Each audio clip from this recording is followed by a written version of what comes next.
Hi there, beautiful people. No, it's not a bra, it's not lingerie, it's a bodysuit. I got on, my husband had bought it for me. So, I decided I was going to wear it. But I wanted to talk. I have been trying to find out more about certain family members on my mom's side. Now, I gotta say this.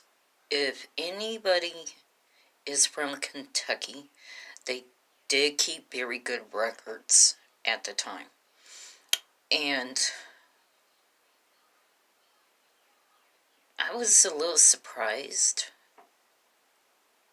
I knew it was possible, but I thought, no, not my side of the family. I think everybody that has it...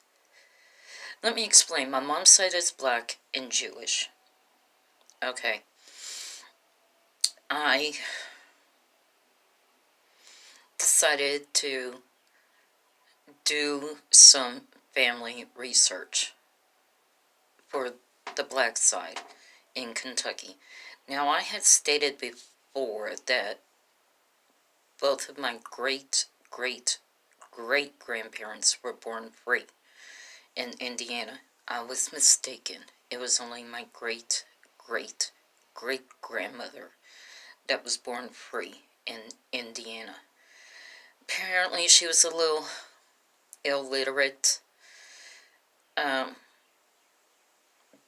because 1860 census, not the Caucasian side, but the Negro side, they had her name spelled one way.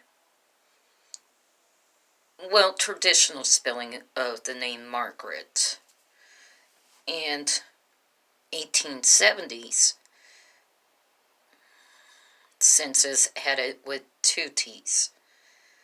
But the cemetery where she was buried at, they have her name as Marguerite. Not Margaret, but Marguerite. I don't know what her name was. It was either Margaret with one T, Margaret with two T's, or else her name was Marguerite. I don't know.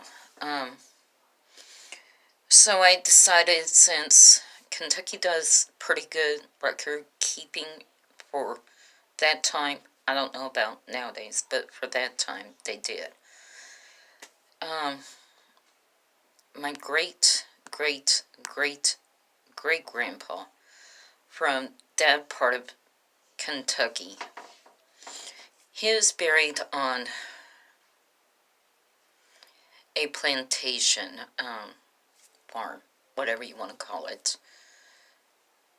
He was found guilty of, in 1859,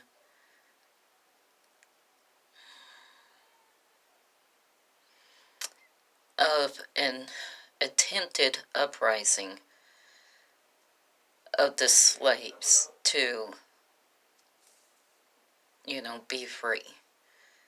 Well, he was found guilty of it, and he was hung. His son, my great-great-great-grandfather, apparently was murdered also in 1879. He was shot 5 times. Now, the research I did, the court records state that Christian Smith was 14 years old. But the newspaper article for that time stated that he was 16 years old. I don't know, 14, 16. The child that was hired to murder my great-great-great-grandfather was either 14 or 16. And he was found guilty of it. But the governor of Kentucky at that time had overturned it, gave him clemency. He had learned a trade while he was in prison for only 2 years. And he decided that once the governor had overturned it, he went back to his community. His community had pulled together, given him a whole bunch of money, and sent him on a train to Missouri, along with his trade. So, obviously, he made I would hope he did, that he made a good decision and lived a good life the remainder of his life. I don't know if he did or not. I'm not going to check up on him because he's not my family member. So, I'm just like, okay. But he did murder my great-great-great-grandfather. Shot him 5 times. I don't know why. In the legal documents, it doesn't state why he shot him for 5 times, other than he stated that he was hired to shoot him, and he did. He shot him 5 times. Now, my great-great-great-grandmother had passed away first, and my great-great-great-grandfather had died maybe a year later, was murdered a year later. They were buried up in the same plot. Because they were buried in an all-black cemetery, there is not good records of it. I don't know, Section 2, Plot 10, 11, or 12. I don't know. Oh, to go back to my fourth removed great-grandfather. Apparently he was buried on the plantation where he was hung. He didn't, of course, he's not going to have a gravestone or anything like that. I'm sure it's just a field stone. But he's still buried up on his plantation. It's a private farm now, and he is buried out there. I even looked it up for this farm. They call it a farm now, but we already know what it was. Well, my great-great-great-grandfather, he apparently had 2 boys and 1 girl, or I don't know.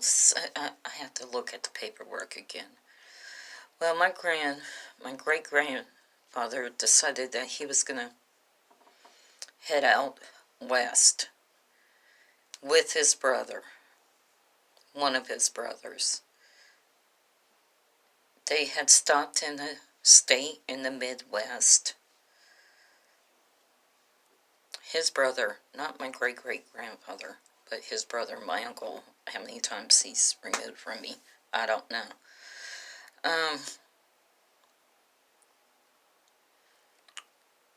And this was a little hard to digest for me. Apparently he was accused of doing something inappropriate with a white woman. This was in 1919. He was just accused of it. He was not found guilty. The mob mentality was to drag him up out of the city jail and hang him. And that they did. And this was 1919, way after the Civil War. But the mob mentality was still that. And with him being a black man and being accused of doing that to a white woman, oh, there was going to be justice, even if it was not up in a court of law. I saw the picture. There's still supposedly one remaining picture of it. And it's out there online. I saw it. It broke my heart. I never knew this man or anything, but he was a family member.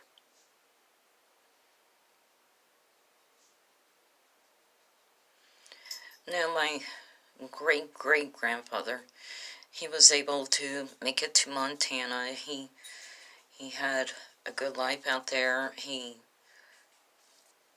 had a loving life. He lived to a ripe old age. He died, wait a minute, he was born in 1854, and he died in 1930 something. But then my great-grandfather, with him being a black man, he was accepted out there. And it just took a lot for me to absorb this, to understand this, and I'm still trying to absorb it and understand it. I understand that times were different back then. But this is part of my family history. And it's hard. It's hard for me as one of their descendants to know that 3 of my family members were murdered.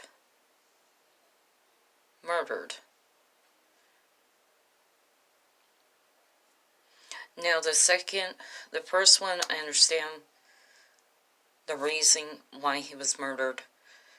The second one, I still don't know exactly why he was murdered. It is not in any of the legal documentation. Other than a 14 or maybe a possibly 16-year-old boy was hired to shoot him, murder him.